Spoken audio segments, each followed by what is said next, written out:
அனைவருக்கும் வணக்கம். இப்போ நம்ம Volkswagen காருக்கு கார்பன் கிளீனிங் பண்ண போகிறோம். இந்த வண்டி 2012 மாடலு, 1,84,000 கிலோமீட்டர் ஓடி இருக்கு.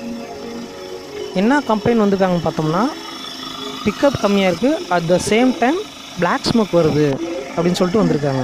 பிளாக் ஸ்மோக் எப்போ அதிகமாக வருதுன்னு பார்த்தோம்னா, ஏசி போட்டோம்னா இன்னும் பிளாக் ஸ்மோக் அதிகமாக வருது அப்படின்னு தான் அவங்க சொல்லியிருக்காங்க. ஸோ நம்ம கம்ப்ளைண்ட்டை பார்ப்போம். பிக்கப் கம்மியாக இருக்கிறது, மேக்ஸிமம் கார்பன் உள்ள டெபாசிட் இருந்துச்சு அப்படின்னா கண்டிப்பாக பிக்கப் கம்மியாக இருக்க சான்சஸ் நிறையா இருக்குது.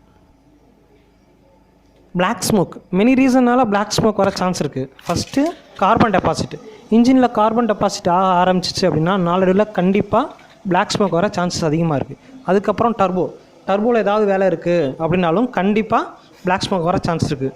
அப்புறம் இன்டர்கூலரில் ஏதாவது ஆயில் படிஞ்சிருந்துச்சு அப்படின்னா கண்டிப்பாக பிளாக் ஸ்மோக் வர சான்ஸ் இருக்குது. இந்த மூணும் ஃபஸ்ட் மெயின் ரீசன்ஸ். இவங்க இப்போ தான் 2 மாதத்துக்கு முன்னாடி டர்போ வேலை செஞ்சுருக்காங்க. ஸோ நம்ம கார்பன் கிளீனிங் பண்ணுவோம். பண்ணி முடிச்சதுக்கப்புறம் உள்ள டிஃப்ரென்ஸை பார்ப்போம். 30 மினிட்ஸ் கார்பன் கிளீனிங் ப்ராசஸ் முடிஞ்சதுக்கப்புறம் உள்ள டிஃப்ரென்ஸை நம்ம பார்ப்போம். கார்பன் கிளீனிங் ப்ராசஸ் முடிஞ்சு ஸ்டார்டிங்கில் வந்ததோட இப்போ 80% ஸ்மோக் ரெடியூஸ் ஆகிருக்கு. சக்ஸஸ்ஃபுல்லாக கிளீனிங் ப்ராசஸை ஃபினிஷ் பண்ணியிருக்கோம்.